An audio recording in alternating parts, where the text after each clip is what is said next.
नमस्कार प्यारे विद्यार्थियों, एक बार फिर आपका स्वागत है एमजीसीआई के यूट्यूब चैनल पर। मैं अरविंद शर्मा आपके लिए लेकर आया हूं एबीसी ग्रुप में जो प्रीवियस ईयर है सीयूईटी के, उसके पेपर जो हैं उसका सॉल्यूशन लेकर आया हूं। आज का ये जो सॉल्यूशन मैं आपके सामने रख रहा हूं, ये जो पेपर है ये 22/8/2022 का पेपर है, सेकंड शिफ्ट का पेपर है। एग्रीकल्चर के बारे में हम लोग यहाँ पर बात कर रहे हैं। अगले जो इसमें हम लोग देखेंगे कि मैं आपके सामने agronomy, soil fertility, wheat science और इससे रिलेटेड जो क्वेश्चंस है वो आपके सामने सॉल्व कराता हूं। उसके बाद आप जानते ही हैं कि हॉर्टिकल्चर से रिलेटेड, मेट्रोलॉजी से रिलेटेड भूपेंद्र यादव सर कराएंगे आपको।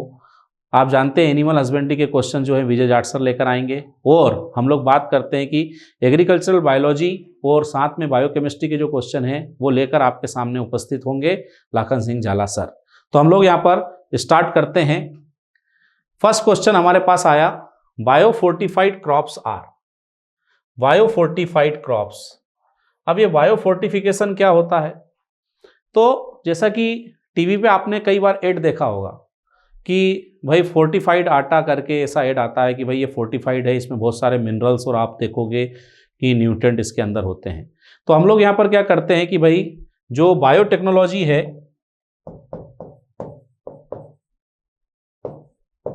बायोटेक्नोलॉजी जो है, बायोटेक्नोलॉजी की मदद से क्या करते हैं कि न्यूट्रिएंट जो है उसको क्रॉप के अंदर बढ़ा दिया जाता है। ऐसी जो क्रॉप होती है उसको हम बोलते हैं बायोफोर्टिफाइड क्रॉप्स। तो आप क्या बात कर रहे हैं यहाँ पर? क्रॉप्स विच इंक्रीज यील्ड, मतलब बड़ी उपज वाली फसल, इनको बायोफोर्टिफाइड नहीं बोला जाता है। क्रॉप विथ डिजीज रेसिस्टेंट, रोग प्रतिरोधक, इनके लिए भी इस शब्द का इस्तेमाल नहीं होता है। हर्बिसाइड रेसिस्टेंट क्रॉप, शाकनाशियों के लिए प्रतिरोधी, ये भी नहीं आएगा। क्या आएगा? Crop with high nutrient. हम यहाँ पर बोल रहे हैं कि बायोटेक्नोलॉजी की हेल्प से इनके अंदर न्यूट्रिएंट जो है उसका अमाउंट बढ़ा दिया जाता है। ऐसी क्रॉप को हम लोग बोलते हैं बायोफोर्टिफाइड क्रॉप्स। इनको हम एक तरह से जीएम क्रॉप्स भी हम लोग बोल सकते हैं। जीएम क्रॉप्स भी बोला जाता है, जेनेटिकली मॉडिफाइड क्रॉप भी। हाँ, लेकिन जीएम क्रॉप में हम लोग देखते हैं कि डिजीज रेसिस्टेंट भी लाया जा सकता है और इंसेक्ट रेसिस्टेंट भी लाया जा सकता है, जैसे कि आप बीटी कॉटन वगैरह जानते हैं। बट जब यहाँ पर न्यूट्रिएंट वैल्यू बढ़ाने की बात आएगी तो उसको हम लोग बोलेंगे बायोफोर्टिफाइड क्रॉप्स। ठीक है, नेक्स्ट हम लोग बात करते हैं secondary essential plant nutrients are. अब ये जो क्वेश्चन है ये जब आया था तो इसके स्ट्रक्चर में थोड़ी सी मिस्टेक है। एक यहाँ पर आप देखोगे कि कोई भी आंसर यहाँ पर सही नहीं हो रहा है। ये क्वेश्चन मैंने जैसा एग्जाम में आया था वैसा आपके सामने लिया है, इसको ठीक करके मैं आपको बताऊंगा। जैसे हम लोग बात कर रहे हैं secondary essential plant nutrients, secondary द्वितीयक अनिवार्य पोषक तत्व हमसे पूछ रहा है। द्वितीयक अनिवार्य पोषक तत्व कौन कौन से होते हैं भाई? तो आप बोलेंगे कैल्शियम, मैग्नीशियम एंड सल्फर, ये होते हैं। तो हम लोग यहाँ पर देखें फास्फोरस, नाइट्रोजन। भाई फास्फोरस नहीं है, नाइट्रोजन नहीं है। क्यों नहीं है? क्योंकि ये क्या है? प्राइमरी है दोनों, ये भी प्राइमरी है, ये भी प्राइमरी है। हाँ, कैल्शियम जो है ये सेकेंडरी है। फिर हमने कहा मैग्नीज, ये नहीं है। क्यों नहीं है? क्योंकि ये माइक्रोन्यूट्रिएंट है। हमने कहा सल्फर है, बिल्कुल करेक्ट है, ये भी सेकेंडरी है। अब आंसर यहां पर होना चाहिए सी एंड ई, लेकिन आप देखोगे किसी में भी सी के साथ ई नहीं दिख रहा है। समझ गए? इसका मतलब यह है कि इस क्वेश्चन में यहां पर मैग्नीज की जगह क्या होना चाहिए? मैग्नीशियम। मैग्नीज की जगह क्या होना चाहिए? मैग्नीशियम। अगर यहां पर मैग्नीज की जगह होगा तब जाकर ये भी आ जाएगा और फिर हमारा आंसर जो होगा सी, डी और ई हो जाएगा। और यही आंसर जो है सीयूईटी ने दिया है। ठीक है, मतलब यहां पर मिस्टेक है, मैग्नीज माइक्रोन्यूट्रिएंट है, अगर मैग्नीशियम होगा तो ये आंसर हमारा आ जाएगा। तो आप इसके लिए तैयार रहें। वैसे ऐसे क्वेश्चन पर ऑब्जेक्शन लेकर ये रिजेक्ट हो जाते हैं, ध्यान रखना। चिंता नहीं करना है कि ऐसा आ गया तो हम क्या करेंगे, है ना। आप इस बात को ध्यान में रखेंगे, घबराने की जरूरत नहीं है। नेक्स्ट क्वेश्चन पर आता हूं। Sulphate of potash for fertilizer kind of example. Potash का सल्फेट, मतलब पोटेशियम सल्फेट की बात यहां पर चल रही है। ये किस तरह का उर्वरक है? तो आप यहां पर देखेंगे कि यहां पर भी थोड़ा सा कि जो हम लोग यहाँ बात कर रहे हैं इस पेपर में, कुछ लैंग्वेज में थोड़ी सी प्रॉब्लम है, इंग्लिश मीडियम के लोग ध्यान देंगे। सबसे पहला है क्लियर फर्टिलाइजर या स्पष्ट उर्वरक, यहां पर बोल रहा है ये। वैसे स्पष्ट उर्वरक नहीं है, ये होना चाहिए स्ट्रेट फर्टिलाइजर, स्ट्रेट या एकल होना चाहिए, स्ट्रेट या एकल होना चाहिए। जटिल उर्वरक या कॉम्प्लेक्स फर्टिलाइजर, बिल्कुल करेक्ट लिखा है। मिश्रित उर्वरक या कंपाउंड, कंपाउंड की जगह जो प्रॉपर वर्ड है वो होना चाहिए मिक्स्ड फर्टिलाइजर। माइक्रोन्यूट्रिएंट फर्टिलाइजर, ये तो ठीक है, सूक्ष्म पोषक तत्व। अब हमको ये देखना है कि ये स्ट्रेट, कॉम्प्लेक्स और कंपाउंड फर्टिलाइजर क्या होते हैं। तो देखो हम यहां पर बात करते हैं आउट ऑफ एनपीके। एनपीके जो हमारे हमने कहा मेजर या फर्टिलाइजर न्यूट्रिएंट हैं, इनमें से यहां पर बात चल रही है। तो अगर हम लोग बात करते हैं यहां पर क्या बात कर रहे हैं भाई कि आउट ऑफ एनपीके अगर एनी वन, कोई एक अगर है एनपीके में से तो उसको हम लोग बोलेंगे स्ट्रेट। फिर हमने क्या कहा कि एटलीस्ट 2 आर, हम लोग बोल सकते हैं ऑल 3, एटलीस्ट 2 या क्या बोल सकते हैं ऑल 3 अगर है उसके अंदर तो हम इसको क्या बोलेंगे कॉम्प्लेक्स फर्टिलाइजर। और केमिकली हम इसको लेबोरेटरी में या हम लोग बात करें फैक्ट्री में मैन्युफैक्चर करते हैं तो कॉम्प्लेक्स हो जाएगा। और same at least 2 or more, but इसको हमने फिजिकली जो है मिक्स करके बनाया है तो ये हो जाएगा कैसा फर्टिलाइजर हो जाएगा, तो मिक्स्ड फर्टिलाइजर ये हो जाएगा। और आप देख रहे हो कि सूक्ष्म पोषक तत्व उर्वरक ये तो आएगा ही नहीं, इसलिए यहां पर हमारा आंसर हो जाएगा क्लियर, स्पष्ट उर्वरक, या इसके लिए प्रॉपर जो वर्ड है वो है स्ट्रेट फर्टिलाइजर। क्लियर है ये क्वेश्चन? ठीक है। नेक्स्ट हम लोग बात कर रहे हैं saving of water in drip irrigation system. टपकाऊ या टपकन सिंचाई या ड्रिप इरिगेशन में पानी की बचत कितनी होती है। तो ड्रिप मेथड जो होती है, ड्रिप और इसके अलावा स्प्रिंकलर, ये हमारी 2 मेन मेथड्स हैं। हम लोग यहां पर बात कर रहे हैं कि भाई सेविंग वाटर की और इरिगेशन एफिशिएंसी कितनी है, ये बात हम लोग एक पेपर में मैं आपको और कर चुका हूं कि ड्रिप इरिगेशन में हम लोग देखते हैं कि 50 to 70% वाटर की सेविंग होती है और इरिगेशन एफिशिएंसी 70 to 90% है। इसमें कंफ्यूज नहीं होना, दोनों अलग अलग चीज़ें हैं। स्प्रिंकलर मेथड में 25 to 50% वाटर सेव होता है, इरिगेशन एफिशिएंसी 50 to 70% है। ये तो यहाँ पर हमारा जो आंसर आएगा वो क्या हो जाएगा, यहाँ पर 50 to 70%, तो आप देखोगे कि 70% तक मतलब हमारे को बताना है इसकी अपर लिमिट, इसलिए 70% इसका हो जाएगा आंसर। ठीक है, नेक्स्ट क्वेश्चन पर चलता हूं। Question number 14, which of the following is physical property of soil. हमें फिजिकल प्रॉपर्टी बताना है, मृदा का भौतिक गुण बताना है। तो ऑर्गेनिक कार्बन, जैविक कार्बन, ये क्या है भाई, ये तो हम लोग बात करते हैं कि ये सॉइल कंपोनेंट्स है, कंपोनेंट है ये उसका। सॉइल पोरोसिटी, यस बिल्कुल करेक्ट है, पोरोसिटी जो है फिजिकल प्रॉपर्टी है। केटायन एक्सचेंज कैपेसिटी, धनायन विनिमय क्षमता एंड सॉइल पीएच, ये फिजिकल नहीं है, ये कौन सी है, तो ये आप देखोगे केमिकल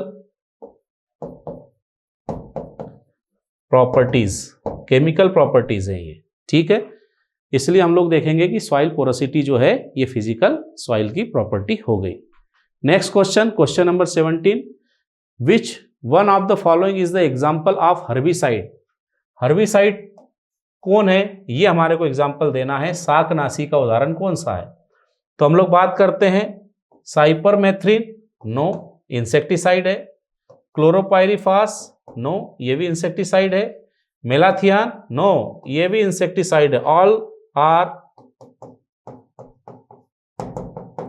इंसेक्टिसाइड्स, ये तीनों इंसेक्टिसाइड है। बचा कौन, सीमाजीन। सीमाजीन जो है ये क्या हो जाएगा, तो ये हो जाएगा herbicide.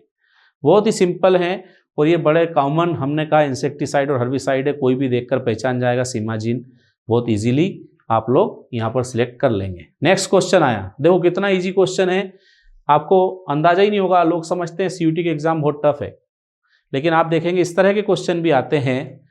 Botanical name of sugar cane, sugar cane का बॉटनिकल नेम पूछा हुआ है हमारे से। गोसिपियम स्पीसीज, ये किसका है भाई, गोसिपियम स्पीसीज, ये तो कॉटन का है। सेकेरियम स्पीसीज, वैसे सेकेरम ऑफिसिनेरम जो है ये बड़ा फेमस है, यही इसका आंसर हो गया। ग्लाइसिन मैक्स किसका हो जाएगा, तो ये सोयाबीन का है। फिर हमने कहा अरेकिस हाइपोजिया, ये ग्राउंडनट का है। तो आंसर आप देखेंगे क्या हो जाएगा यहाँ पर, तो आंसर हो जाएगा सेकेरियम स्पीसीज या सेकेरम ऑफिसिनेरम। बहुत सारे जब नाम रहते हैं तो स्पीसीज वर्ड लगा देते हैं उसके आगे। Question number 30, acetobacter is type of bio fertiliser. Acetobacter जो है ये किस तरह का जैव उर्वरक है, बायो फर्टिलाइजर है। तो एसिटोवेक्टर क्या है भाई, ये एक बैक्टीरिया है। एसिटोवेक्टर ये क्या है, बैक्टीरिया। और ये क्या करता है, नाइट्रोजन का फिक्सेशन करता है। तो फास्फेट सॉल्युलाइजर नो, ये नहीं आएगा भाई। इसके अंदर कौन सा आता है, तो इसके अंदर हम लोग बात करते हैं जैसे बेसिलस जो बैक्टीरिया है वो आ जाता है। फास्फेट एब्जॉर्बर, फास्फेट अवशोषक, ये भी नहीं होता है। इसके अंदर कौन आता है, तो वैम, वेसिकुलर अर्वेस्कुलर माइकोराइजा, ये आता है। नाइट्रोजन फिक्सेशन, नाइट्रोजन स्थिरीकरण करने वाला ये जीवाणु होता है। डीकम्पोजर की अगर हम लोग बात करें तो जैसे हम लोग कंपोस्ट बनाते हैं तब डीकम्पोजर हम लोग यूज़ करते हैं। ये क्या करते हैं भाई, जल्दी से ये उसको सड़ाने में हेल्प करते हैं, डिकम्पोज करने में हेल्प करते हैं। जैसे एटको मिक्सचर होता है ना, काउडंग होता है ना, फिर हम लोग डंग मिक्सचर की बात करते हैं ये। तो ये एसिटोवेक्टर एक तरह से क्या हो गया, नाइट्रोजन फिक्सेशन करने वाला एक बैक्टीरिया हो गया। फिर देखो बहुत easy question, which one of the following are pulse crop. Pulse crop हमसे पूछ रहा है कौन सी दलहनी फसल है। आप जानते हैं ग्राम या चना है, बिल्कुल करेक्ट है। ग्रीन ग्राम, हरा चना, हरा चना या इसको हम बोल सकते हैं कि मूंग, बिल्कुल ये भी है। सनफ्लावर नहीं है, क्यों नहीं है, क्योंकि सनफ्लावर और ग्राउंडनट जो हैं आप देखेंगे ये क्या है भाई, ये ऑयल सीड्स हैं। फिर हमने कहा काला चना, ब्लैक ग्राम, ब्लैक ग्राम मतलब उड़द या उर्द इसे बोला जाता है, ये भी इसमें आएगा। आप देखेंगे आंसर क्या हो गया, ए बी एंड ई। तो ए बी एंड ई, ये A B and E, option D correct हो जाएगा यहां पर। ठीक है, आगे चलें। क्वेश्चन नंबर 39 सीधा हमारे पास आ गया, मेज द कॉलम। मेज द कॉलम में मैंने आपसे कहा है कि एक से भी आप आंसर कर सकते हैं। एक साइड आप देखोगे कुछ इंसेक्ट और डिजीज दी है और दूसरी तरफ हमने देखा कुछ क्रॉप्स दी हुई है। तो सबसे पहले बॉल वर्म। बॉल वर्म देखो कितना इजी क्वेश्चन है। बॉल किस में लगते हैं, तो कॉटन के अंदर जो है बॉल लगते हैं। तो ए का हो गया 2।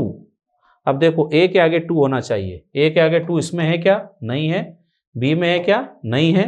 सी में ए के आगे 2 है, डी में है क्या, नहीं है। यहीं से आंसर हो गया। 5 सेकंड में आंसर करके आगे चले जाएंगे। ठीक है, क्योंकि एक ही हमारा यहाँ ऑप्शन मैच कर रहा है। बाकी भी देख लेते हैं। गॉलमिच ये जो है ये राइस से रिलेटेड है, तो बी के आगे क्या होना चाहिए 4। पायरिला ये शुगर केन का इंसेक्ट है, ये हो गया। सी के आगे हमारा फर्स्ट होना चाहिए। टिक्का क्या है, ग्राउंडनट से रिलेटेड है। टिक्का क्या है यहाँ पर, तो टिक्का आप देखोगे ये डिजीज है। और बाकी ऑल 3 क्या हैं, ये इंसेक्ट्स। आंसर हो जाएगा सी। तो ये मेज द कॉलम भी बहुत इजी था। नेक्स्ट, अब हमारे सामने यहां पर एक पैराग्राफ आ गया है, लेकिन वही मैं बोल रहा हूं कि पैराग्राफ को पढ़ने से पहले अगर हम डायरेक्ट क्वेश्चन देखें और उससे अगर आंसर हो जाए तो बहुत ही इजी रहेगा। पहले हम लोग देख लेते हैं कि क्या डायरेक्ट हम आंसर दे पा रहे हैं। Which method is use to improve the soil drainage. Soil drainage को इम्प्रूव करने के लिए यहाँ पर हम लोग बात कर रहे हैं क्या होना चाहिए, जल निकास को सुधारने के लिए क्या प्रयोग करते हैं। सतही जल निकास, सरफेस ड्रेनेज करते हैं। सब सरफेस ड्रेनेज ये भी करते हैं, दोनों करते हैं। सरफेस एंड सब सरफेस ड्रेनेज ये दोनों किया जाता है, इसलिए आंसर हो जाएगा हमारा ये। चेक बेसिन ड्रेनेज ये वाला कोई ऐसा होता नहीं है। चेक बेसिन इरिगेशन की मेथड जरूर होती है, बाकी ड्रेनेज में सरफेस एंड सब सरफेस ड्रेनेज होता है। इसके अंदर आप देखोगे कि अलग अलग मेथड्स आती है। आंसर हो जाएगा सी। पैराग्राफ पढ़ने की जरूरत नहीं, डायरेक्ट आंसर कर पा रहे हैं। नेक्स्ट क्वेश्चन है, which one of the following are the system of irrigation, irrigation का सिस्टम कौन सा है, फिर हम लोग देखते हैं। सब सरफेस इरिगेशन ये है, स्प्रिंकलर इरिगेशन ये भी है, सरफेस इरिगेशन ये भी है, ड्रिप इरिगेशन ये भी है, बेडिंग नो, ये बेड प्रिपरेशन जो है, सीड बेड वगैरह हम लोग बनाते हैं, ये टिलेज से रिलेटेड आता है। आंसर हो जाएगा A B C and E, A B C and E, ये जो है ये हो गया हमारा करेक्ट आंसर। यहां भी आपने देखा पैराग्राफ पढ़ने की कोई जरूरत नहीं है। Next, the artificial application of canal or well water to the growing crop is known as, फसल उगाने के लिए नहर या कुएं से पानी का कृत्रिम प्रयोग क्या है? सब लोग जानते हैं कि ये इरिगेशन की डेफिनेशन है, इसके लिए पैराग्राफ पढ़ने की जरूरत ही नहीं पड़ रही, इरिगेशन की सीधी सी डेफिनेशन दी है, आप देखो 5 सेकंड में आंसर हो गया। नेक्स्ट क्वेश्चन है, which one of the following is not the cause of improper drainage? Improper drainage का हमने कहा कि यहां पर कारण नहीं है। लो लेइंग एरिया, निचला क्षेत्र, ये तो कारण है। Use of drip irrigation system, drip irrigation system से आप देखोगे ड्रेनेज का ये कारण नहीं है। उच्च जल स्तर, ये भी कारण है। महीन बनावट वाली मिट्टी, यहां भी आप देखोगे ड्रेनेज की प्रॉब्लम ज्यादा रहती है, यहां पर तो है लेकिन यहां पर नहीं है, लेकिन क्वेश्चन में हमसे बोल रहा है नॉट, नॉट बोलने के कारण जो कारण नहीं है वो आंसर आ जाएगा। ये आप देख सकते हैं, ये हो गया आंसर, पैराग्राफ पढ़ने की जरूरत नहीं है। क्वेश्चन नंबर 50, यहाँ एक ब्लैंक दिया है, is the removal of excess gravitational water from the soil by artificial means to enhance crop production, फसल के उत्पादन बढ़ाने के लिए कृत्रिम तरीके से मिट्टी से अतिरिक्त गुरुत्वीय जल को हटाना क्या है? तो ये आप सब जानते हैं कि ये ड्रेनेज की डेफिनेशन है, ये ड्रेनेज की डेफिनेशन हो गई। इसके लिए भी हमको पैराग्राफ पढ़ने की जरूरत नहीं है, बिना पैराग्राफ को पढ़े हमने 2 मिनट के अंदर 5 क्वेश्चन जो हैं उनके यहाँ पर आंसर दे दिए। अब पैराग्राफ को भी जरा देख लेते हैं हम लोग, पैराग्राफ में क्या कह रहा है वो। पैराग्राफ में हमसे कह रहा है, the artificial application of canal or well water to growing crops is known as irrigation, एक तो ये हमसे पूछा था। Surface, sub surface, sprinkler, drip are the system of irrigation, एक ये भी हमारा से पूछा था। 2 क्वेश्चन हो गए, यहीं पे मिल गए आपको। फिर हम लोग बात करें different surface method of irrigation are flooding, check basin, ring basin, border strip, furrow method, ठीक है। Sprinkler and drip irrigation method required less amount of water, hence are most efficient irrigation help to boost up productivity and overall production. Irrigation is costly proportion and misuse of water leads to the problem of water logging. For scheduling irrigation, soil and its condition, crop variety types, culture, crop growth stage and season should be taken into consideration. Drainage is the removal of excess gravitational water. ये drainage की definition भी हमसे पूछी थी, ये question हो गया। Next हम लोग बात कर रहे हैं low lying area, fine texture, high water table, hard pan in the surface. हम लोग बोल रहे हैं faulty use irrigation are the cause of improper drainage. Improper drainage के ये कॉज हो गए, ये भी एक क्वेश्चन था। Soils with improper drainage can be improve by providing drainage which means removal of water from the soil either by surface और सब सरफेस ड्रेनेज। तो पैराग्राफ पढ़ के भी आप आंसर दे सकते हैं, लेकिन मैंने आपको बताया कि बिना पैराग्राफ पढ़ के भी आप आंसर दे सकते हैं। फिर हम बात कर रहे हैं फसल उगाने के लिए नहर या कुएं के पानी का कृत्रिम प्रयोग सिंचाई के रूप में जाना जाता है। सतही, उपसतही, छिड़काव और ड्रिप टपकाव सिंचाई की प्रणालियां, सिंचाई के विभिन्न सतही तरीकों, बाढ़, check basin, ring basin, border strip, furrow विधि, छिड़काव और टपकाव सिंचाई विधियों में कम मात्रा में पानी की आवश्यकता होती है, इसलिए सर्वोत्तम है। सिंचाई उत्पादकता और समग्र उत्पादन को बढ़ाने में सहायक होती है। सिंचाई एक मूल्यवान साध्य है और पानी के दुरुपयोग से जल भराव की समस्या होती है। सिंचाई समय निर्धारण के लिए मिट्टी और उसकी स्थिति, फसल की किस्म, पारंपरिक प्रकार, फसल के विकास के चरण और मौसम को ध्यान में रखा जाना चाहिए। जल निकास, फसल के उत्पादन को बढ़ाने के लिए कृत्रिम तरीकों से मिट्टी से अतिरिक्त गुरुत्वीय पानी को हटाने को कहते हैं। निचला क्षेत्र महीन बनावट वाली मिट्टी, उच्च जल तालिका, उप सतह में कठोर अधःपृष्ठ, सिंचाई का दोषपूर्ण उपयोग आदि अनुपयुक्त जल निकास के कारण हैं। अनुपयुक्त जल निकास वाली मिट्टी को जल निकास उपलब्ध करा के सुधारा जा सकता है, जिसका अर्थ है कि मिट्टी को सतही या उपसतही नालियों से निकालना। तो ये हमने पैराग्राफ को पढ़ा। पैराग्राफ को पढ़ के भी आप आंसर कर सकते हैं, लेकिन कई बार बिना पैराग्राफ को पढ़े भी हम आंसर कर सकते हैं, टाइम आपका बचेगा। तो इस प्रकार से हमने यहाँ पर एग्रोनॉमी, इरिगेशन, ड्रेनेज, हमने वीट साइंस, इसके बाद हम सॉइल फर्टिलिटी और सॉइल साइंस से रिलेटेड क्वेश्चंस जो कि एग्रोनॉमी में आते हैं वो मैंने आपके सामने रखे। हॉर्टिकल्चर से रिलेटेड क्वेश्चन लेकर भूपेंद्र यादव सर आपके सामने उपस्थित होंगे। ये हमने 2023 और 2022 के CUET के सारे पेपर सॉल्व कर लिए हैं। इनको बहुत अच्छे से आप देखें, सॉल्व करें, और जो एक्सप्लेनेशन हमने बताया है उसमें आप देखोगे कि अनेक क्वेश्चन आपके एक साथ तैयार हो जाएंगे। पढ़ते रहें, स्वस्थ रहें, मस्त रहें, और आपकी आने वाली जो परीक्षा है उसके लिए बहुत बहुत शुभकामनाएं। धन्यवाद साथियों। नमस्कार प्यारे बच्चों, मैं भूपेंद्र यादव आप सभी बच्चों का MGCI के डिजिटल लर्निंग प्लेटफॉर्म पर बहुत बहुत स्वागत करता हूं। जी हाँ प्यारे बच्चों, जैसे आप सभी को विदित है कि हम लोग अब CUET 2022 के प्रीवियस ईयर के क्वेश्चन पेपर का सॉल्यूशन कर रहे हैं। इसी कड़ी में हम यहाँ पर जान पाएंगे जो हमारी एग्जाम कंडक्ट हुई थी 22 अगस्त 2022 को, ठीक है, जो आपका एग्जाम कंडक्ट हुआ था 22 अगस्त 2022 को, उसके पेपर के हम यहाँ पर बात करने वाले हैं, ठीक है, जो आपका शिफ्ट नंबर 2 था। ठीक है बच्चों, तो जैसे आप स्क्रीन पर देख पा रहे हैं ये हॉर्टिकल्चर का आपके लिए फर्स्ट क्वेश्चन है, लेकिन आपको अब तो ज्ञात हो ही चुका है कि ये क्वेश्चन सीरियल नंबर पेपर के हिसाब से, ना कि आपके हमारे सहूलियत के हिसाब से, ठीक है। चलिए, तो पहला क्वेश्चन आप स्क्रीन पर देख पा रहे हैं, क्रॉप्स बिलोंग टू ओलिएसी फैमिली, इनमें से कौन सा ऐसी फसल है या फूल है जो ओलिएसी परिवार में आता है। तो सबसे पहले गेंदा का परिवार आपको याद हो चुका होगा क्योंकि हम इसको कई बार चर्चा कर चुके हैं इसी क्लास के अंदर, दैट इज एस्टेरेसी, ठीक है। तो मैरीगोल्ड का जो फैमिली हो रहा है दैट इज एस्टेरेसी। रोज की अगर हम बात करें तो दैट इज रोजेसी। देन हम बात करें रजनीगंधा ट्यूबर रोज की एस्पेरेसी। अब उम्मीद करता हूं कि शायद आंसर आपको पता चली गया होगा, दैट इज चमेली ओलिएसी। ठीक है बच्चों, तो यहां पर हमने बात जान ली कि भैया जो जास्मिन है इसका फैमिली हो रहा है ओलिएसी। Clear that. चलिए अगले क्वेश्चन की ओर बढ़ते हैं, नेक्स्ट क्वेश्चन पर हम चलेंगे। जैसे आप देख पा रहे हैं क्वेश्चन आपसे मेटेरोलॉजी से रिलेटेड है, तो साथ में हम हॉर्टिकल्चर में उसको भी कवर करते हुए चल रहे हैं।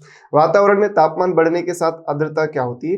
At the time temperature of atmosphere increases, तो ह्यूमिडिटी क्या होगी। यदि टेम्परेचर बढ़ेगा तो ह्यूमिडिटी का क्या सिंबल होगा, दैट इज डिक्रीज होती है। तो इसका राइट आंसर है सी, ठीक है। चलिए आगे बढ़ते हैं, नेक्स्ट क्वेश्चन की ओर बढ़ते हैं। हम बात करेंगे जो आपकी स्क्रीन पर आपको यहां दिखाई दे रहा है, ठीक है भैया। मिर्ची में कैप्सिन वर्णक का कारण है, कैप्सिन पंजेंट या पिगमेंट इन चिली। तो हम सभी जानते हैं कि जो कैप्सेसिन होता है, हमारी पहले भी चर्चा हो चुकी है।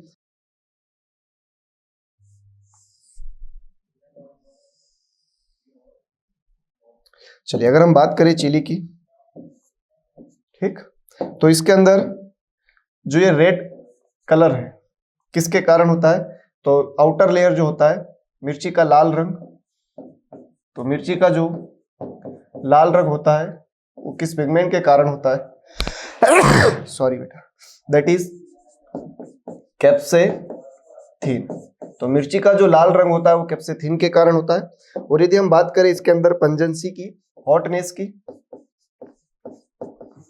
या तीखेपन की, अगर बात करें हॉटनेस या तीखापन की यदि बात की जाए तो ये होता है किसके कारण, दैट इज कैप्सेसिन। कैप्सेसिन के कारण इसमें पंजेंसी होती है। और मिर्ची का कौन सा भाग सबसे ज्यादा तीखा होता है, बीज, जैसे इस वाले भाग को हम बोलते हैं स्टॉक।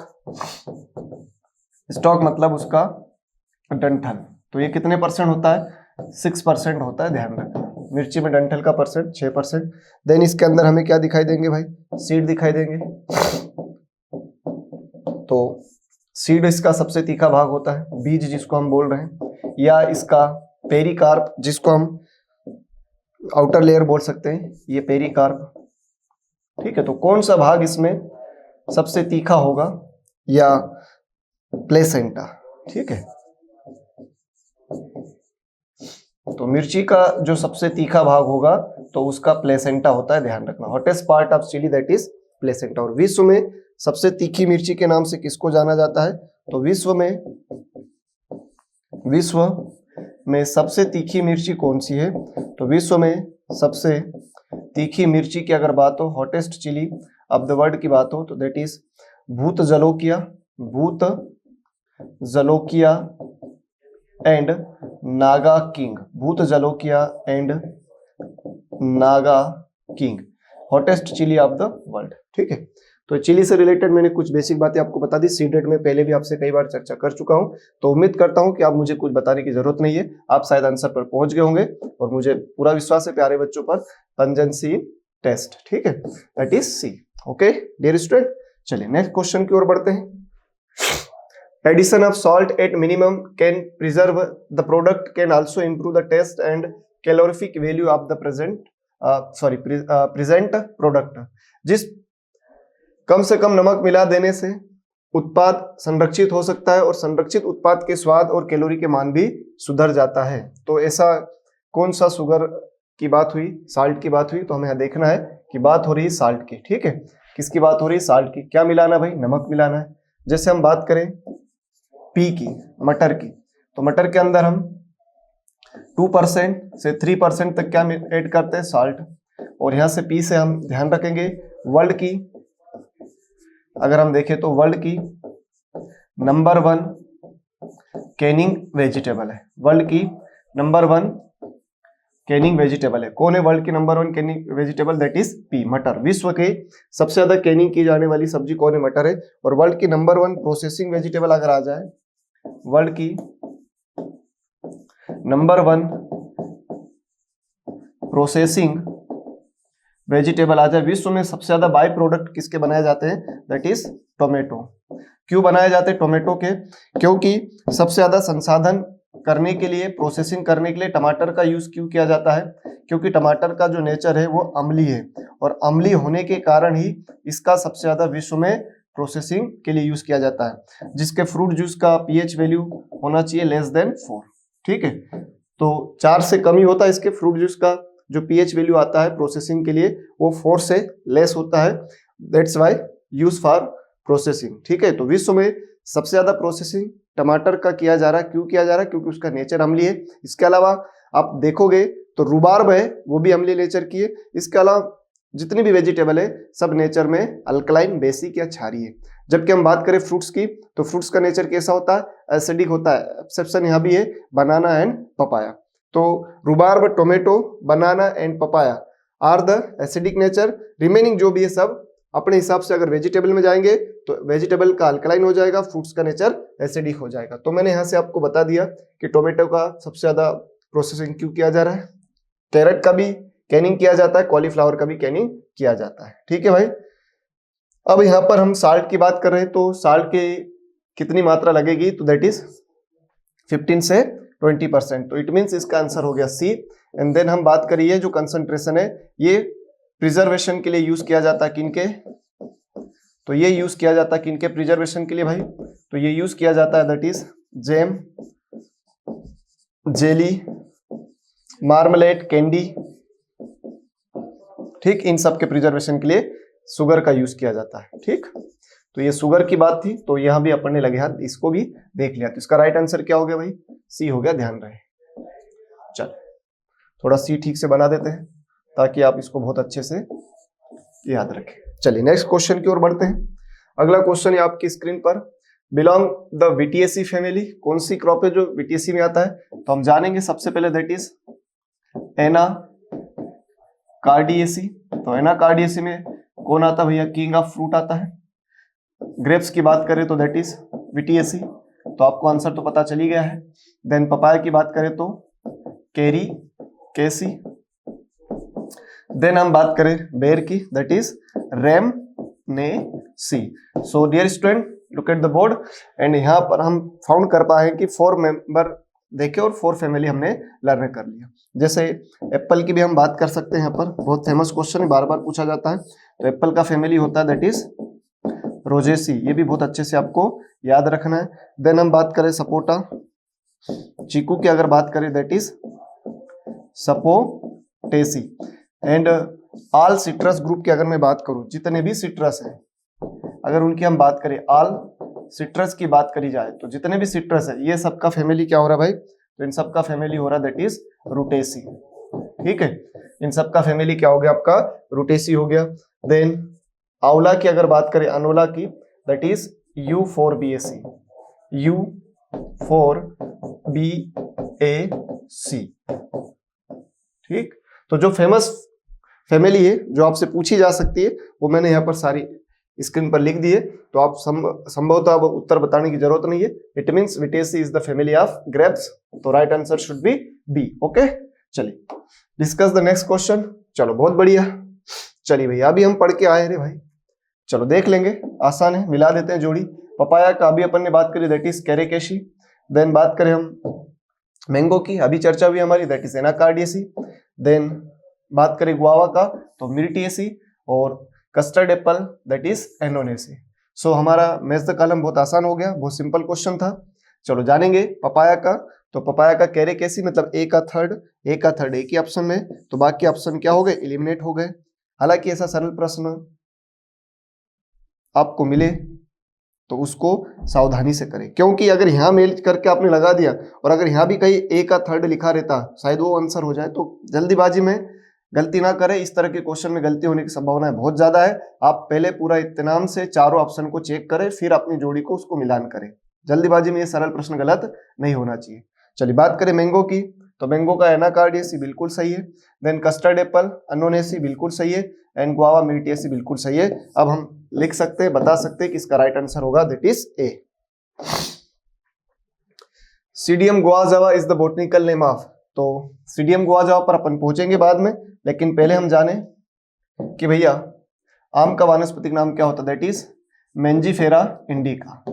मेंजीफेरा इंडिका, मैंने फेरा इंडिया, ऐसे याद भी कर सकते हैं अपन इसको, तो mangifera indica. Papaya that is carica papaya, पापा आया पपीता लाया, केरिका पपाया। आंवला emblica officinalis, emblica officinalis, emblica officinalis, U4BAC family में आता है। Then guava psidium guajava, सीडियम।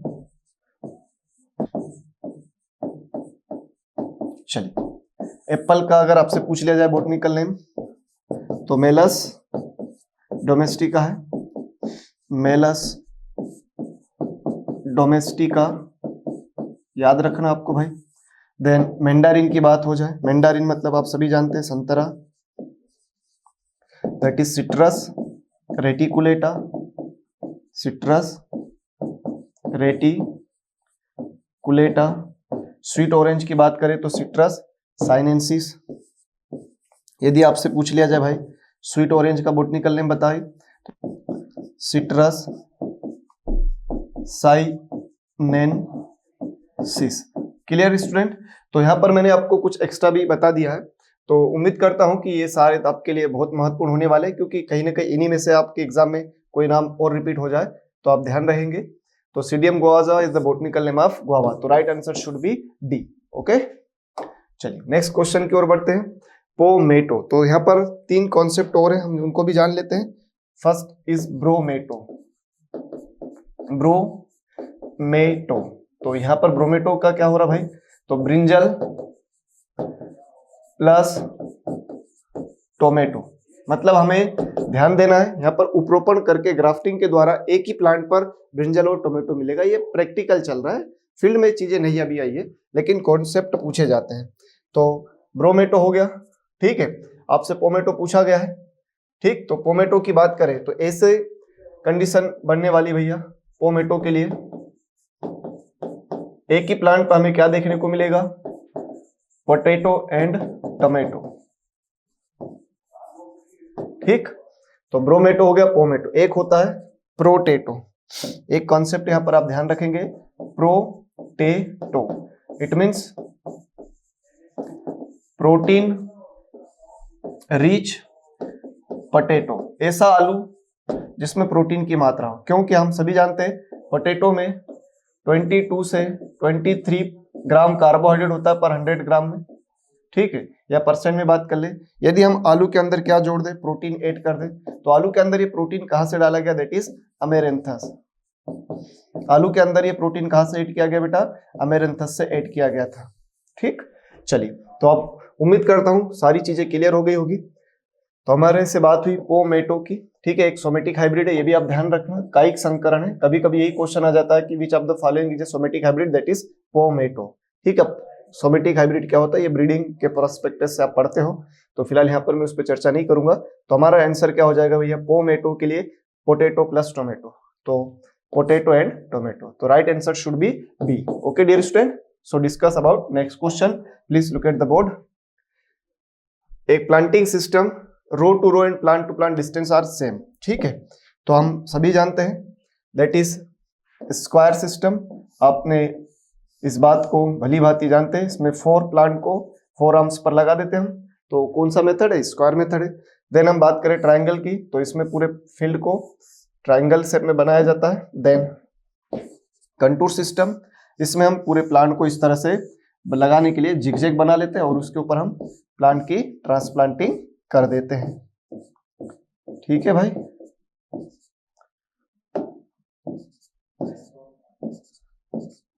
इस तरह से हम अपोजिट साइड ऑफ स्लोप, मतलब ढाल के विपरीत लगाते हैं। और इस मेथड का फायदा क्या होता है, तो इसमें हमें देखने को मिलता है सॉइल एंड मॉइस्चर का कंजर्वेशन होता है, मृदा और नमी का संरक्षण होता है, ध्यान रहे। इस मेथड से लगाने पर मृदा एवं नमी का संरक्षण होता है, मृदा और नमी का क्या होता है, इसमें संरक्षण होता है। किस मेथड से, कंटूर मेथड से। और कंटूर मेथड जनरली कहां फॉलो की जाती है, तो हिली एरिया में इसका यूज किया जाता है। पहाड़ी क्षेत्र में पौधे लगाने के लिए इस मेथड का यूज किया जाता है। कंटूर को समोच्च बोलते हैं, परिरेख भी बोलते हैं या परिरेखा भी बोलते हैं, ये ध्यान रखना आपको। ट्रायंगल की बात करूं तो इसमें एक फेमस क्वेश्चन है, आम की जो आम्रपाली किस्म हो रही है, आम की जो आम्रपाली किस्म हो रही है उसको लगाया जाता है। जनरली आम्रपाली को 2.5 इंटू 2.5 मीटर पर लगाया जाता है और आप सभी जानते हो इसके 1600 पौधे लगेंगे प्रति हेक्टेयर में। लेकिन क्वेश्चन आ जाए कि आम की आम्रपाली को किस मेथड से लगाया जाता है, तो दैट इज ट्रायंगुलर। लेकिन जनरली आम को किस मेथड से लगाया जाता है, तो जनरली आम को लगाया जाता है वर्गाकार विधि से, स्क्वायर मेथड से। आम के अलावा वर्गाकार में और किसकी ट्रांसप्लांटिंग होती है, तो दैट इज सपोटा एंड चीकू, आप इसको हिंदी में बोलते हो। देन बात करें हम हेक्सोन की, तो इसमें हम पूरे फील्ड को इस तरह से षटभुज की आकृति में बांट देंगे। बेटा किसकी आकृति में बांट देंगे, षटभुज की आकृति में बांट दिया जाएगा। और षटभुज के कितने कॉर्नर होते हैं, कितने आर्म्स होते हैं, तो 6 आर्म होंगे और इन 6 भुजाओं पर हम पौधा लगा देंगे, एक 7th नंबर का प्लांट लगा देंगे, तब इसको हम सेप्टुलेट कहेंगे। तो इसमें हेक्सोन में जनरली कितने प्लांट लगते हैं, तो 7 ऑप्शन में ना हो तो 6, दोनों हो तो 7 मोर करेक्ट होता है। लास्ट ईयर का पूछा गया क्वेश्चन है। और इसमें एज कंपेयर टू स्क्वायर कितने परसेंट प्लांट ज्यादा लगते हैं, तो 15% प्लांट मोर प्लांटिंग होती है as compare to square in hexagonal method. ठीक, चलिए, तो काफी महत्वपूर्ण जानकारी मैंने आपको यहाँ दी है, आप इसका उपयोग करेंगे, निश्चित तौर पर आपके लिए लाभदायक होगा। चलिए भैया, मैच द कॉलम है pyranometer, wind vane, rain gauge and hygrometer. तो पायरेनोमीटर सनलाइट की बात करता है, विंड वेन की बात करूं तो डायरेक्शन की बात करता है, रेन गेज रेनफॉल की बात करेगा एंड हाइग्रोमीटर ह्यूमिडिटी को मेजर करेगा। तो ए का 4 होना चाहिए, तो ए का 4 2 जगह है, बाकी 2 ऑप्शन तो एलिमिनेट हो गए। ठीक है, 2 ऑप्शन हमारे कट हो गए। विंड वेन बी का सेकंड होना चाहिए, तो बी का सेकंड यहाँ है, तो ये ऑप्शन भी आपका एलिमिनेट हो गया। सी का first, that is rainfall, rain gauge and psychrometer और हाइग्रोमीटर, इसको हम साइक्रोमीटर भी कहते हैं, ध्यान रखना। ठीक है, साइक्रोमीटर से क्या मेजर करेंगे हम, ह्यूमिडिटी। इट मींस इसका राइट करेक्ट ऑप्शन क्या हो गया, ए हो गया। ठीक है प्यारे विद्यार्थियों, तो काफी महत्वपूर्ण जानकारी आपके लिए एमजीसीआई लेकर आया है। इस जानकारी का लाभ लें, निश्चित तौर पर आपके जो आने वाली एग्जाम है उसमें इससे आपको बहुत फायदा होने वाला है, क्योंकि पूरी एमजीसीआई की टीम इसमें दिन रात मेहनत करके आपके लिए काम करे बेटा ना, चाहे टेक्निकल टीम हो चाहे टीचर हो। और सबसे ऊपर तो कोई भी पिक्चर तभी सुपरहिट होती है जब उसका डायरेक्टर उसको सुपरहिट करे। तो एमजीसीआई के जो संस्था प्रमुख है श्री मुकेश जाट सर, वो दिन रात लगे रहते हैं आपके लिए। तो ये उसी का परिणाम है जो आप इतने अच्छे से यहाँ सारी चीजें आप देख पा रहे हैं। आईएमडी की बात हो रही है, Indian meteorological department was established. तो ये एस्टेब्लिश कब हुआ था? तो 1875 में हुआ था। इसका राइट आंसर ए है। हालांकि इसकी सबसे पहले एस्टेब्लिशमेंट कोलकाता में हुआ, शिमला, पुणे ऐसे करके नई दिल्ली पहुंचा। तो एट प्रेजेंट इसका हेडक्वार्टर कहाँ है? तो एट प्रेजेंट इसका हेडक्वार्टर हो रहा भाई नई दिल्ली। वर्तमान में इसका हेडक्वार्टर कहाँ है? न्यू दिल्ली में। और एस्टेब्लिशमेंट हुआ था 1875। ठीक, चलिए आईएमडी के बारे में ध्यान रखना। अब आपके पास यहाँ पर एक पैराजम्बल है, एक पैसेज है, आपको इसको पढ़ना है। बेंडिंग की बात हुई, हम इस बेंडिंग के ऊपर 2023 में डिस्कस कर चुके पेपर में, फिर भी मैं एक बार के लिए आपको बताऊंगा ताकि आप जो बच्चे इसको पहली बार देख रहे हैं वो समझ पाएंगे। तो यहाँ पर बेंडिंग प्रोसेस की बात हो रही है, तो बेंडिंग के बारे में हमें बात करना है। ठीक है, चलिए तो सबसे पहले तो हम बेंडिंग क्या होता है उसके बारे में जानते हैं, फिर पैराजम्बल की ओर बढ़ेंगे, फिर क्वेश्चन की ओर बढ़ेंगे।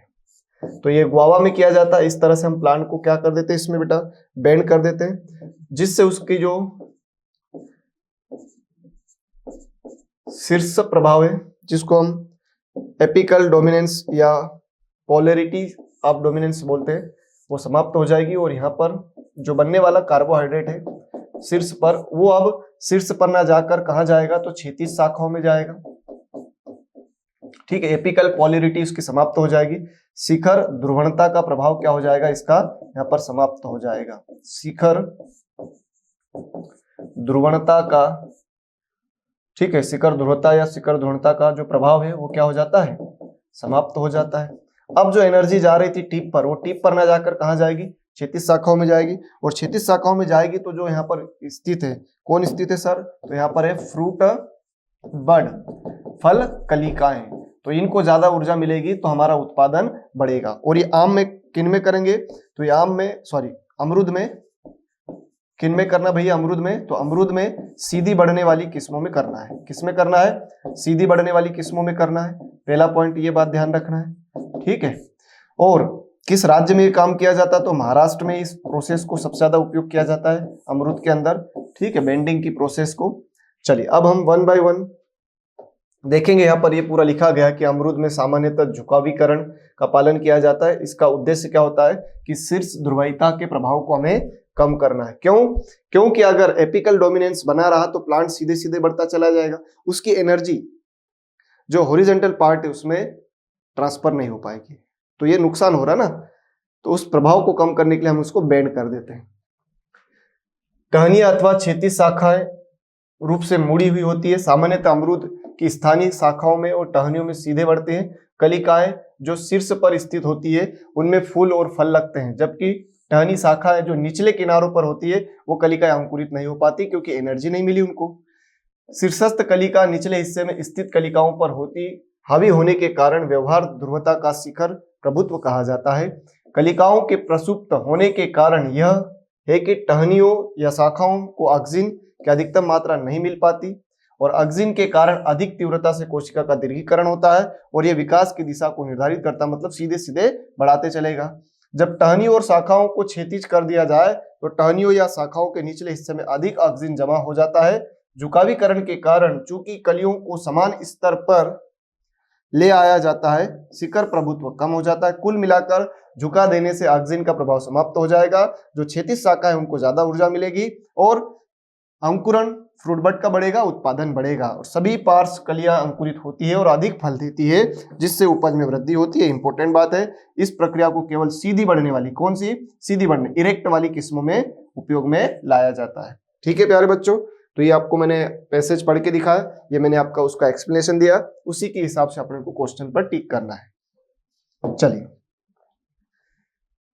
किस फसल में झुकाने की प्रक्रिया का पालन किया जाता है? Which crop bending operation is followed? That is guava. So right answer is a. आम में भी होता है लेकिन वो बेंडिंग अलग है, मिलीबग के लिए होता है ना। आम में एक और प्रोसेस होती है, दैट इज रिंगिंग। ठीक है, आम में एक प्रोसेस हो रही है, दैट इज रिंगिंग। ठीक है, छल्ले बनाना जिससे CN अनुपात बढ़ जाता है। एकांतर फलन को कम करने के लिए काम किया जाता है, ध्यान रखना। ग्रेप्स में भी सेम प्रोसेस होती है, उसको हम बोलते हैं गार्डलिंग। ठीक है भाई, यहाँ पर हम क्या बोलते हैं उसको, गर्डलिंग बोलते हैं। यहाँ भी छल्ले बनाए जाते हैं, ठीक है, अंगूर में। इस तरह से हम देखेंगे 2.5 से 3 सेंटीमीटर में हम छाल को हटा देते हैं, जिससे यहाँ भी CN अनुपात बढ़ता है, अच्छी क्वालिटी का ग्रेप्स मिलता है। तो ग्रेप्स में उसको गर्डलिंग कहा है, मैंगो में उसको रिंगिंग कहा है, दोनों में CN अनुपात बढ़ेगा। और आम में एक प्रोसेस हमने देखी बेंडिंग, जो मिलीबग के कंट्रोल के लिए होती है। और अनार में जो ट्रेनिंग होता है, सदाई होती है, वो मल्टी स्टेम ट्रेनिंग सिस्टम से किया जाता है, ठीक है, मल्टी स्टेम ट्रेनिंग अपनाया जाता है, याद रखना, ये भी इंपॉर्टेंट फैक्ट है, ठीक है डियर स्टूडेंट। चलिए नेक्स्ट क्वेश्चन की ओर बढ़ते हैं। झुकाने से क्या आशय है? तो भाई झुकाने से क्या फायदा होगा? Branches are made horizontal to reduce the dominance of apical polarity. बिल्कुल सही बात हो सकती है, देखते हैं आगे। Artificial removal of plant to obtain better yield. श्रेष्ठतम उपज प्राप्त करने के लिए पौधे के हिस्से को कृत्रिम रूप से हटाने की बात नहीं हुई थी, झुकाने की हुई थी। पेड़ को निश्चित रूप आकार देना बिल्कुल होता है, लेकिन मेन क्या होता है वो देखना, पार्श्व विकास को प्रोत्साहित करने की दृष्टि से टहनियों के शीर्ष को हटाना, ठीक है भैया। तो आप ध्यान से देखेंगे, यहाँ पर दो बातें बिल्कुल सही हो रही है। आप स्क्रीन पर उसको देख पाएंगे, पढ़ पाएंगे कि भैया पार्श्व भाग को हटाने से फायदा हो रहा है, झुकाने से क्या फायदा हो रहा है। तो हमारे मेन बात क्या थी कि इसके प्रभाव को, शीर्ष को कम करना, जो एपिकल डोमिनेंस है उसको रिड्यूस करना है, एपिकल पोलैरिटी को रिड्यूस करना है और शाखाओं को क्षैतिज रूप से बढ़ाना है। तो ज्यादा सही होगा आपका ए, ठीक। कृत्रिम रूप से कोई हटाने की बात हुई नहीं है, पेड़ को निश्चित रूप से आकार देने की कोई बात हुई नहीं है। पार्श्व शाखाओं को जरूर प्रोत्साहित करना है, लेकिन टहनी के शीर्ष को हटाकर नहीं, उनको हमें बेंड करके। तो ये आंसर भी यहाँ पर अप्रोप्रिएट नहीं होगा, इसलिए ए statement is a right. Next question है, झुकाने की प्रक्रिया का उद्देश्य क्या है? हम क्यों बेंड कर रहे हैं? तो हम सीधी सी बात करेंगे, शिखर के ध्रुवता को कम करना। आई थिंक मेरे हिसाब से तो यही होना चाहिए। मैच्योरिटी से कोई बात नहीं है, साइज से कोई बात नहीं है, और गिरावट को नियंत्रण का कोई बात नहीं, इसलिए आंसर होगा सी, ठीक है डियर स्टूडेंट। तो 43 का हम देख पाएंगे, C answer is the right होगा, क्योंकि हमने अभी पैसेज में पढ़ा है। किस प्रकार की किस्मों में झुकाने की बात होगी?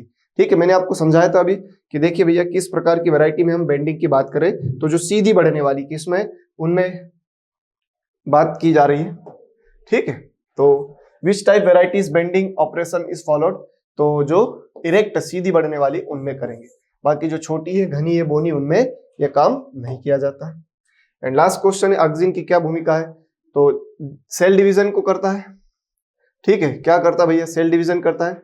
तो स्टॉप सेल डिवीजन तो नहीं करेगा, रिड्यूस ग्रोथ नहीं करेगा, ग्रोथ को तो बढ़ाता है, इंड्यूस द डॉर्फिनेस। तो कोशिका के इलोंगेशन के लिए बात करता है। किसके लिए बात करता है भैया, आपको बताना है। तो ऑक्सिन सबसे इंपॉर्टेंट क्या काम है उसका, ठीक है। ऑक्सिन की बात करें तो ये सेल इलोंगेशन, मतलब कोशिका को लंबाई में बढ़ाता है। किस में बढ़ाता है? लंबाई में बढ़ाता है। कौन भाई? ऑक्सिन, ठीक है। नेचुरल ऑक्सिन कौन सा है? प्राकृतिक ऑक्सिन आपसे पूछ लिया जाए तो प्राकृतिक ऑक्सिन एक ही है, वैसे दो पर बात चलती है, लेकिन एक ही आपको याद रखना है। नेचुरल जो ऑक्सिन है, प्राकृतिक ऑक्सिन हो रहा है, that is indole acetic acid, ठीक है। एक है बेटा IBA, ये भी नेचुरल और सिंथेटिक दोनों की कैटेगरी में आता है। कुछ इसको नेचुरल मानते हैं, कुछ सिंथेटिक मानते हैं, ठीक है। पर इसका जो महत्वपूर्ण रोल है वो रूटिंग का है। ये जड़ हार्मोन है, रूटिंग हार्मोन है। कैसा हार्मोन है भाई? रूटिंग हार्मोन है। इसको हम बोलते हैं जड़ हार्मोन। किस नाम से जानते हैं इसको हम? तो जड़ हार्मोन के नाम से जानते हैं, ठीक है। कोशिका विभाजन करने वाला कौन है? तो दैट इज साइटोकाइनिन,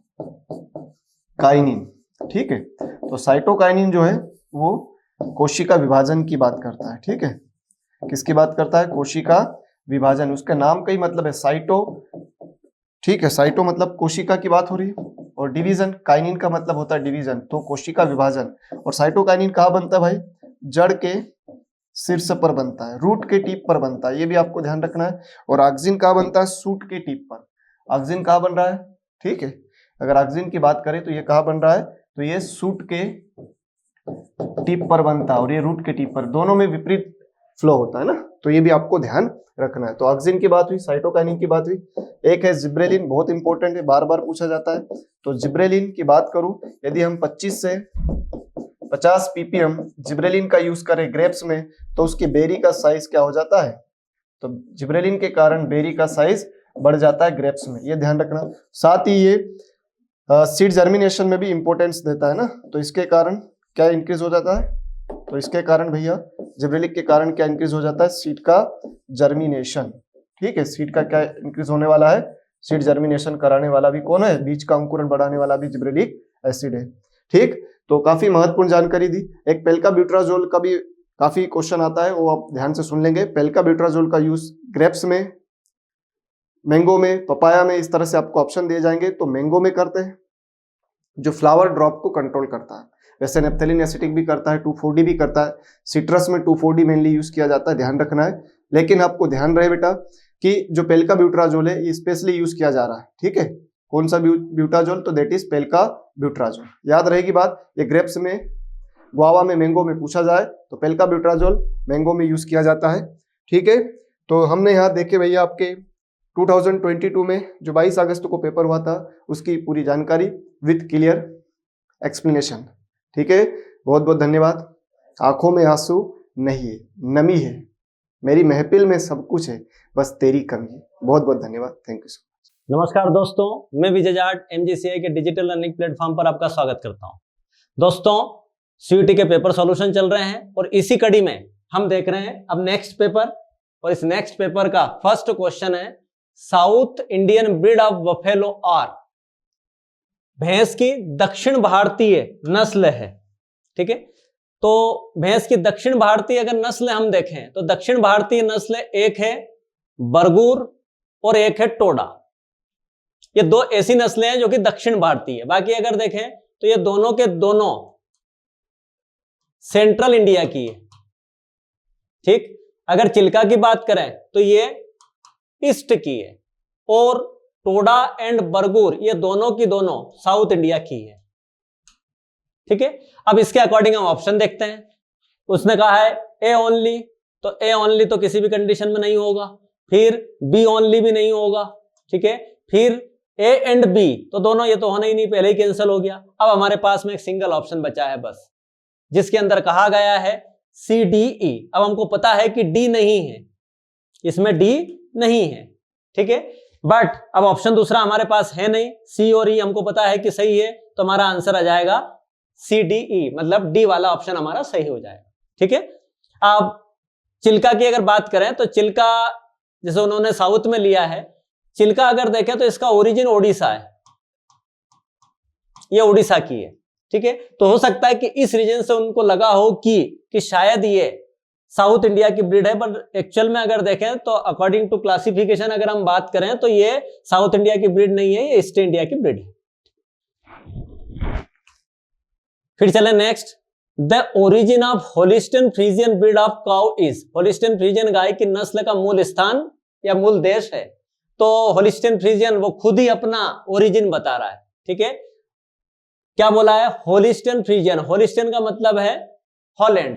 ठीक है, और फ्रीजियन मतलब फ्रीज आइलैंड, तो फ्रीज आइलैंड एंड हॉलैंड ये इसका ओरिजिन है।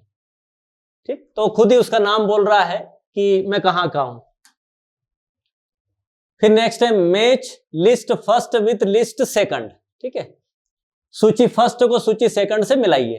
तो इधर कुछ ब्रीड्स दे रखी है, एक्सोटिक, ड्राफ्ट, डुअल पर्पस और मिल्च ब्रीड। ठीक है, और इधर कुछ ब्रीड दी है, जर्सी, खिलाड़ी, कांकरेज और रेड सिंधी, ये वैसे खिलाड़ी है। ठीक है, चलो अब सबसे पहले एक्सोटिक ब्रीड। अब देखते हैं इसमें से एक्सोटिक ब्रीड कौन है। ये तो सीधा सीधा मैच हो रहा है, जर्सी एक्सोटिक ब्रीड है। फिर उसके बाद में ड्राफ्ट पर्पस ब्रीड, और ड्राफ्ट पर्पस देखें तो वो है खिलाड़ी। ठीक है, फिर देखें डुअल पर्पस, और डुअल पर्पस में देखें तो Kankrej, one of the best dual purpose breed है काकरेज। द्विकाजी नस्लों में देखें तो सर्वोत्तम जो नस्लें उनमें से एक है काकरेज। ठीक है, और फिर देखें मिल्च ब्रीड, तो मिल्च ब्रीड है रेड सिंधी। तो इसका मतलब ये तो सीधे सीधे मैच हो रहा है। तो देखो कहां सीधे सीधे मैच हो रहा है। ठीक है, ए का फोर्थ ये होगा नहीं, फिर ए का फर्स्ट, बी का सेकंड, सी का थर्ड और डी का फोर्थ, ये डायरेक्ट मैच हो रहा है। ठीक है, इसके बाद वाले देखें तो एक भी मैच होने वाले नहीं है।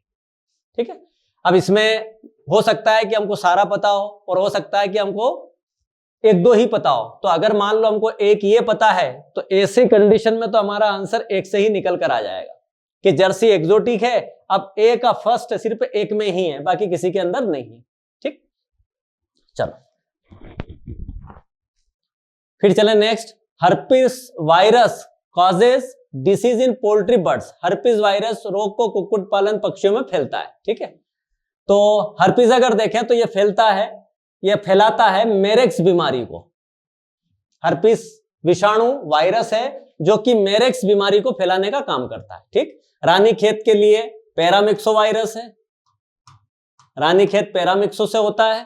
फाउल पॉक्स से होता है, ठीक है। गुम्बारो सेरोटाइप 1 से होता है, सेरोटाइप 1,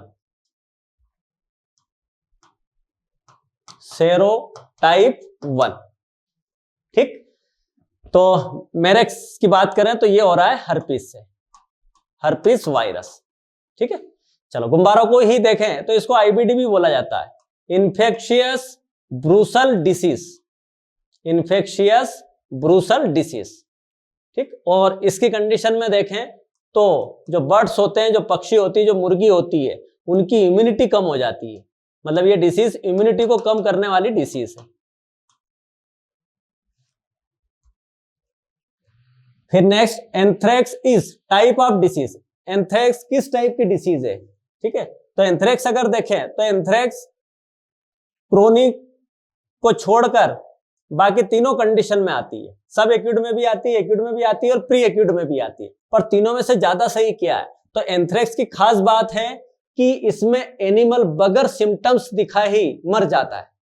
मतलब डिसीज का सिम्टम्स हमको इसके अंदर दिखाई नहीं देता है, और जब सिम्टम्स दिखाई नहीं दे रहा तो हमको पता भी नहीं चलेगा कौन सी डिसीज है, ठीक है। ये इसकी खास बात है। और जब ऐसी कंडीशन हो जब कि सिम्टम्स दिखाए बगैर ही एनिमल मर जाए, तो वो जो कंडीशन होती है वो होती है प्री एक्यूट कंडीशन, कि जिसके अंदर यूं बोलो कि सिम्टम्स दिखाया नहीं है, हल्का फुल्का सा कुछ ऐसा लगा कि कुछ गड़बड़ है और उससे पहले ही उसकी डेथ हो जाती है। तो ये कंडीशन है pre acute condition. Acute condition में देखें तो एनिमल सिम्टम्स देता है, बस इतना है कि हमारे पास में ट्रीटमेंट का टाइम नहीं रहता है, हमारे पास ट्रीटमेंट का टाइम नहीं है, ठीक है। सिम्टम्स तो उसने दिए हैं पर इसमें सिम्टम्स ही नहीं देगा, ठीक है। तो ये इसकी खास बात है, इसलिए सही आंसर आ जाएगा इसका डी, प्री एक्यूट, पूर्व तीव्र। फिर next, why the young jowar seedling are not fed to cattle up to 8 week age of seedling, ठीक है। 8 सप्ताह की आयु तक के मवेशियों को ताजे ज्वार के अंकुर क्यों नहीं खिलाए जाते हैं, ठीक है। तो हमको पता है कि अगर हम ज्वार की बात करें, सोरगम की बात करें, तो सोरगम की जो अधिकतर वैरायटीज है उनमें नी हाई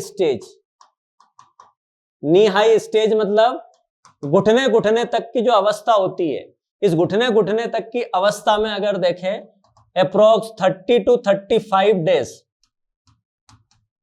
30 to 35 डेज, ठीक है। इसके आसपास की कंडीशन में अगर हम देखें तो इसमें या सोरगम के अंदर मिलता है HCN, हाइड्रोसाइनिक एसिड या हाइड्रोसाइनाइड एसिड, ठीक है। और ये जो HCN है ये एक तरह से जहरीली चीज है, जहरीला पदार्थ है। तो जब पशु इसको खाता है तो रुमेन के अंदर फर्मेंटेशन होता है, रुमेन के अंदर किण्वन होता है, और किण्वन से वो जो एसिड है जिसको अपन ने HCN बोला पर एक्चुअल में देखें तो वो है साइनोजन, और ये साइनोजन कन्वर्ट हो जाता है साइनाइड में, और साइनाइड बनने के कारण उस पशु की मृत्यु हो जाती है। तो देखते हैं इसमें option presence of hydrocyanic acid, यही ऑप्शन सही है, ठीक है। तो इसलिए हमको जो रूमिनेंट्स है, ध्यान रखना, रूमिनेंट्स रोमंती पशु, उनको कभी भी हमको इस स्टेज पर जब वो ज्वार इतनी बड़ी हो, घुटने तक हो, तब उसको काट के उसको नहीं खिलाना। बट ज्वार में अगर देखें तो एक वैरायटी आई है सिरसा टाइप 20, जिसके अंदर अगर हम बात करें तो ये साइनोजन फ्री है, मतलब इसके अंदर साइनोजन नहीं होता, तो इसको अगर खिला रहे हैं तो कोई प्रॉब्लम नहीं आएगी। फिर next, is the width of मेंजर in kettle housing system, ठीक है। मवेशी आवास प्रणाली में नांद की चौड़ाई होती है, तो नांद की अगर चौड़ाई देखें तो ये होती है 2.5 फीट, ठीक है। अब 2.5 फीट की बात करें पर इसमें ऑप्शन जो है वो मीटर में दिए हमको, और मीटर में कन्वर्ट करने के लिए इसको हम डिवाइड करेंगे 3.28, और जब इससे डिवाइड करेंगे तो आंसर आएगा अप्रोक्स 0.8 मीटर, तो इसके आसपास का जो आंसर है वो बिल्कुल सही होगा, मतलब 0.9 मीटर ज्यादा सही है, ठीक। पर जो उन्होंने आंसर दिया है वो ये दिया है, पर हमारे हिसाब से आंसर सही कौन सा है, 0.9, ठीक है। यही क्वेश्चन इसी साल में एक दूसरे पेपर में भी आया है और उसमें जो आंसर दिया है उन्होंने, उसमें 0.8 आंसर दिया है, ठीक है। तो दोनों साल में जो बोले कि आया क्वेश्चन एक ही साल में, लेकिन ऑप्शन अलग थे और ऑप्शन अलग के साथ में आंसर भी अलग आया, ठीक है। तो आंसर ये दिया है, बट सही आंसर इसका 0.9 है। फिर है daily requirement of dry fodder for adult cow is, ठीक है।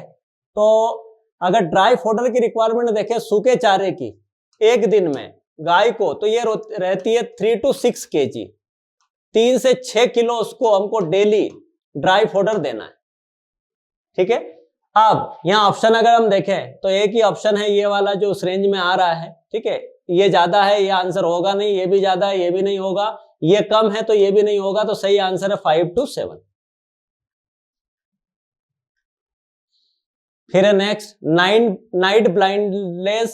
Night blindness is caused by the deficiency of, रतौंधी की कमी के कारण होती है। तो रतौंधी मतलब रोशनी, आंखों की रोशनी कमजोर हो जाती है, ठीक है।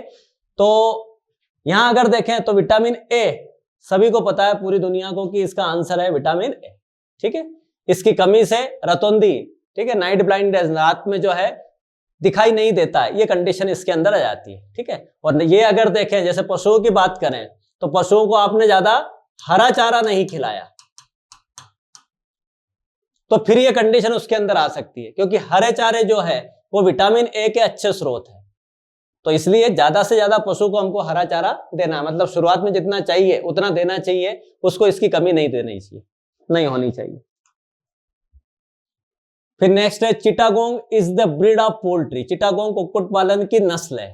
तो देसी नस्ल है, ये हमारे यहाँ की देसी नस्ल है। हमारे यहाँ अगर देखें तो 4 शुद्ध नस्लें हैं, 4 शुद्ध नस्लें हैं, और इन 4 शुद्ध नस्लों में देखें तो एक है असील, एक है बुसरा, एक है चिटगोंग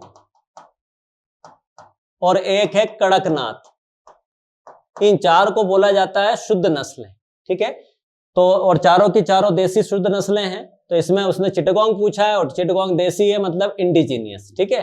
भूमध्य सागरीय विदेशी है, ये भी नहीं, इंग्लिश भी विदेशी है, अमेरिकन भी विदेशी है, ये भी नहीं आएगा। तो सही आंसर आ जाएगा इंडिजीनियस या स्वदेशी। फिर है last question, Mehsana breed of buffalo is cross between, भैंस की मेहसाना नस्ल डैश डैश डैश और डैश डैश डैश इसके बीच का क्रॉस है, ठीक है। तो जर्सी और हॉलिस्टियन फ्रीजियन ये तो है नहीं, मुर्रा और जर्सी ये भी नहीं है, सूरती और ब्राउन स्विस ये भी नहीं है, ठीक है। मुर्रा और सूरती ये राइट कॉम्बिनेशन, मुर्रा और सूरती का क्रॉस है मेहसाना, ठीक है। जर्सी और ये वैसे पॉसिबल है, ये क्रॉस हो सकता है, कोई इसमें डाउट नहीं। ये अगर देखें तो मुर्रा और जर्सी ये हो गई भैंस और ये हो गई गाय, तो ये क्रॉस होगा नहीं, ठीक है। फिर सूरती और ब्राउन स्विस ये भी वही कंडीशन है, ये भैंस हो गई और ये गाय हो गई, तो ये भी नहीं है, ठीक है। ये भी भैंस है और ये भी भैंस है, मतलब ये 2 क्रॉस जैसे हैं जो न्यू बोलें कि नेचुरल कंडीशन में पॉसिबल है, ठीक है। ये बाकी तो लैब कंडीशन वाली चीजें आ गई, ये दोनों नेचुरल कंडीशन में पॉसिबल है, ठीक। अब इसमें बफेलो की बात हो रही है और बफेलो में कॉम्बिनेशन ये सही। तो ये है आज के क्वेश्चन जो कि सीयूटी में आए थे, ठीक है। अब नेक्स्ट उसमें हम पीएटी के जो सॉल्यूशन है, पीएटी के जो प्रीवियस ईयर के क्वेश्चन पेपर है उनके जो सॉल्यूशन है वो लेकर आएंगे। थैंक यू वेरी मच, मिलते हैं नेक्स्ट वीडियो में। सर जय हिंद, स्वागत है आपका एमजीसीआई के डिजिटल लर्निंग प्लेटफॉर्म पर।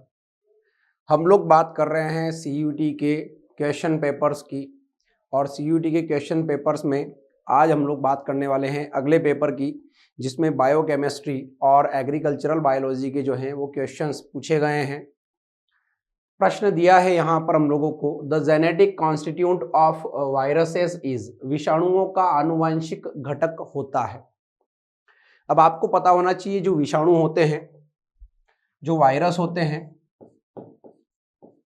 वायरस जो होते हैं इनके अंदर आरएनए भी होता है और डीएनए, या तो आरएनए होगा या क्या होगा, डीएनए होगा, या तो आरएनए पाया जाएगा या डीएनए पाया जाएगा। अच्छा, डीएनए का एक एग्जांपल, बहुत ही बढ़िया एग्जांपल डीएनए का अगर मैं बताता हूं, ठीक है, तो ये है आपका कॉलीफ्लावर का मोज़ेक वायरस। कॉलीफ्लावर मोज़ेक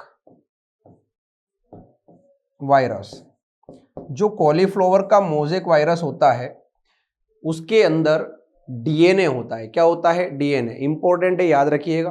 प्रश्न पूछा गया था कि विषाणुओं का आनुवंशिकी घटक क्या है, तो या तो डीएनए होगा या क्या होगा, आरएनए होगा। आगे बढ़ते हैं। अगला प्रश्न है, Mendel performed experiments on. Mendel ने जो है वो अपने जो प्रयोग किए थे वो किस पर किए थे। सबसे पहला दिया गया है पीसम सटाइवम, यानी कि मटर, जिसको हम लोग पी भी बोलते हैं। दूसरा दिया है लेथाइरस ओडोरेटस, इसको हम लोग खेसारी के नाम से जानते हैं, खेसारी दाल, ठीक है, या फिर इसको लेथाइरस के नाम से भी जाना जाता है। तीसरा है ओराइजा सटाइवा, इसको हम लोग बोलते हैं धान, जिसको इंग्लिश में हम लोग पेडी के नाम से जानते हैं या राइस के नाम से जानते हैं। और एक है मिराबिलिस जलापा, इसको 4 o'clock के नाम से जाना जाता है, 4 o'clock के नाम से जाना जाता है। ये 4 o'clock एक प्लांट होता है, इंपॉर्टेंट है, ये प्रश्न भी एग्जाम के अंदर पूछा जा चुका है, याद रखिएगा। तो हमें पता है कि मेंडल ने जो अपने काम किए थे वो किस पर किए थे, तो मेंडल ने अपने जो एक्सपेरिमेंट किए थे, मेंडल के जो एक्सपेरिमेंट थे वो थे भैया गार्डन पीपर। गार्डन पीपर, गार्डन मटर पर मेंडल ने अपने एक्सपेरिमेंट किए थे। तो इसके अनुसार जो आंसर है वो हमारा क्या आ जाएगा, ए आगरा आ जाएगा। आगे बढ़ते हैं। अगला प्रश्न, genetics is the branch of biology which deals with. आनुवंशिकी जो है वो जीव विज्ञान की वह शाखा है जिसका संबंध किसके अध्ययन से है। तो हम जेनेटिक्स के अंदर आखिर में पढ़ते क्या है, जेनेटिक्स के अंदर आखिर में हम लोग क्या पढ़ते हैं, हम लोग पढ़ते हैं विविधता और वंशानुक्रम। ये याद रखिएगा, महत्वपूर्ण है। जेनेटिक्स या आनुवंशिकी के अंदर होता क्या है, उसके अंदर होता है भैया वेरिएशन एंड इनहेरिटेंस। विविधता पाई जाती है और क्या पाया जाता है, वंशानुक्रम पाया जाता है। क्लियर है क्या। अच्छा, जेनेटिक्स का फादर कौन है, फादर ऑफ जेनेटिक्स कौन है, तो फादर है मेंडल। फादर कौन है, मेंडल। अगर आपसे पूछ लिया जाए कि जेनेटिक्स के फादर कौन है, तो जेनेटिक्स के फादर कौन है, मेंडल, ठीक है, ग्रेगर जॉन मेंडल। अगला है results in the creation of gametes और सेक्स सेल। यहां पर हम लोगों को प्रश्न पूछा गया है कि के परिणाम स्वरूप युग्मक या लिंग कोशिकाओं का निर्माण होता है। किसके परिणाम स्वरूप गैमेट बनेंगे या फिर लिंग कोशिकाओं का या सेक्स सेल्स का निर्माण होता है। पहला दिया है समसूत्री विभाजन, दूसरा दिया है अर्धसूत्री विभाजन मियोसिस, तीसरा दिया है समसूत्री विभाजन की अनुपस्थिति, परंतु हम इसको क्लियरली अर्धसूत्री विभाजन नहीं मान सकते। अर्धसूत्री विभाजन की अनुपस्थिति माइटासिस बोलते हैं इसको, परंतु इसको हम लोग क्लियरली क्या नहीं मान सकते, समसूत्री नहीं मान सकते। तो यहां पर याद रखिएगा कि ये दोनों तो आंसर नहीं आएंगे। अब हमारे पास में दो आंसर है, समसूत्री विभाजन और अर्धसूत्री विभाजन। तो आप लोगों को पता होना चाहिए जो गैमेट होता है, जो गैमेट होता है वो हैप्लॉइड सेल होती है भैया, याद रखिएगा। क्या होता है भैया, हैप्लॉइड। क्या बनेगा, हैप्लॉइड बनेगा, उसे ही हम लोग क्या बोलेंगे, गैमेट बोलेंगे। तो यहां पर हम लोग दोनों तरह का हम लोग क्या देख लेते हैं, दोनों तरह का विभाजन देख लो। आप एक तरफ माइटोसिस देख लीजिए, माइटोसिस हम लोग देख लेते हैं समसूत्री, और एक तरफ हम लोग देख लेते हैं मियोसिस, ठीक है, एक तरफ देख लेते हैं मियोसिस अर्धसूत्री, समसूत्री और अर्धसूत्री। तो माइटोसिस के अंदर क्या होता है कि एक सेल है, एक कोशिका है, ये 2n कोशिका है, ठीक है।